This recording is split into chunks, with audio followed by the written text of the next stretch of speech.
pa rin kami nakaupo, gumawa tayo ng mga kalsada at kanal. Kasi nag-request ang bawat HOA. Hindi pa rin kami nakaupo, nabigay kami tables, chairs sa bawat HOA association. Hindi pa kami nakaupo, nag-visiting kami. Kasi ang dami namamatay sa dengue. Hindi pa kami nakaupo nun. Ano pa kaya pag kami ay palari ng Team Diadem? Ang laban na to hindi para sa amin lang. Para sa inyo, bawat isang Pasigueño. Tama po ba? Ayaw namin mangako ng hindi abot kamay. Yung hindi kaya. Yung pinapangako ang langit at lupa. Tama ba? Kaya, Liz? Hindi ko mag-iisip. So, hindi. Ang gusto natin, no, isang pangarap din, ang huli, isang pangarap ng isang Ate Sara at Kaya Liz, magkaroon ng matalinong lungsod. At mamumuno, isang matalinong mamumuno din. Hindi puro salita, may gawa. Tama po ba? Grabe na to. Maraming salamat niya. Barangay Captain Harry, Cruz, at sa kanyang council sa pag-organize ng ganitong klaseng pagsalubong sa Team Kaya Liz. Sobra-sobra nakaka-overwhelm at nakita namin yung pagmamahal nyo sa Team Kaya Liz. Grabe!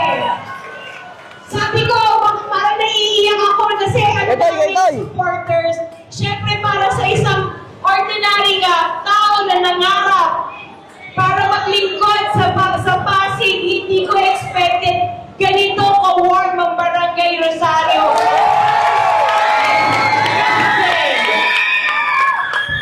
Kayo ang unang sumama sa amin sa medical mission. Kung naalala niyo itong banda, yan nakikita ko si Ate sa dulo. Hanggang sa ngayon, kasama pa rin namin kayo. Maraming salamat po. Simple lang naman ang gusto namin sa Pasig ng Team Kaya Liz. Ayaw namin mangako ng hindi abot kamay. Yung hindi kaya. Yung pinapangako ang langit at lupa. Tama po ba? Yung ospital na gusto namin maitayo. Yan, kaya-kaya namin gawin. Dahil ngayon, may ginagawa akong ospital sa Manila. Last year ko siya inumpisahan. Natatapos na siya ngayong taon. Ano pa kaya dito sa lungsod ng Pasig? Makapagpatayo tayo. Nakumpleto ang gamit. Kasi nag-request sa office namin, mga MRI, CT scan, gamot, lahat ng pwede nga i-request na medical meron sa office namin. Pero pag kami ay palari, ibibigay namin ang dekalidad na serbisyo para sa bawat Pasigueño. Okay po ba? Ang pamahay, isa pa yan na gusto namin itayo. No? Yung sila nag-rent dito, may mga nag-rent. Yan, gusto namin qualified din kayo, kasama din kayo, na pwede kayo magkaroon ng pabahay din. Okay po ba? Yung hindi kayo itatapon sa Tanay o Laguna, dito lang kayo sa Pasig. Okay po ba? Kaya natin yan. Kaya ang team namin, ano mga namin? Kaya Liz! Tama po ba? Kaya Liz! Hindi ko mag-iisip. So, hindi.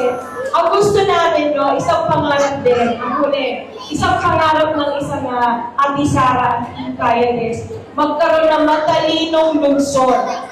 At mamumuno, isang matalinong mamumuno din. Hindi puro salita, may gawa. Tama po ba? Kasi ngayon, wala pa kami sa posisyon. Nagkaroon tayo ng mga medical mission. Kasi napansin natin, kulang yan sa lungsod natin. Ngayon, hindi pa rin kami nakaupo. Gumawa tayo ng mga kalsada at kanal. Kasi nag-request ang bawat HOA. Hindi pa rin kami nakaupo, namigay kami tables, chairs sa bawat OWA Association. Hindi pa kami nakaupo, nag-visiting kami. Kasi ang dami namamatay sa dengue. Hindi pa kami nakaupo doon. Ano pa kaya pag kami ay palari ng Team Diabetes? Yan ang gusto namin para sa Pasig. Kasi maaari ba na makasama namin po kayo? Ma'am, ang laban na to hindi para sa amin lang. Para sa inyo, bawat isang Pasigenyo. Tama po ba? Kasi mga anak niya dito, na mas kilala ako. Tama ba, ma'am?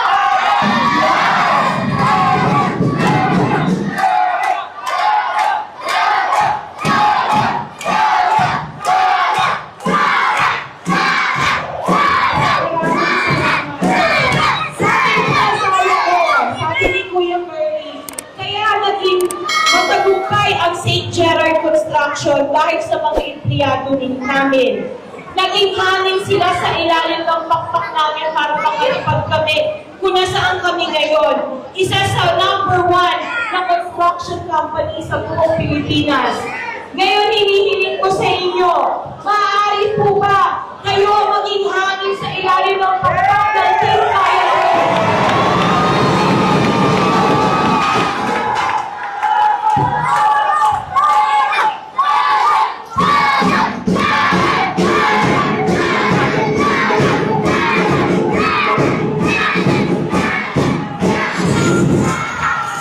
Kaya Rosario, maraming salamat sa pagmamahal.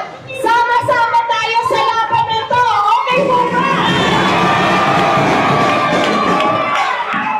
Maraming salamat ulit mga kay Rosario. Good evening po sa inyo. Alright, ikaw na lang ang palakpakan.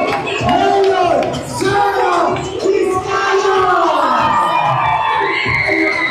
Ayan, at siyempre, muli, ngayon pa lamang ay nagpapasalamat po ang buong team Diabetes muli. Palakpakan natin, Konsehal! At siyempre, ang bago magiging ina ng Luzon at Pasig. Mayor Sara Vizcaya!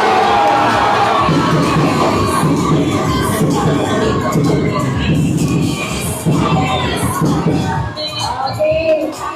Maraming salamat po at transportahan lahat. Tayo at Bibigyan naman po ang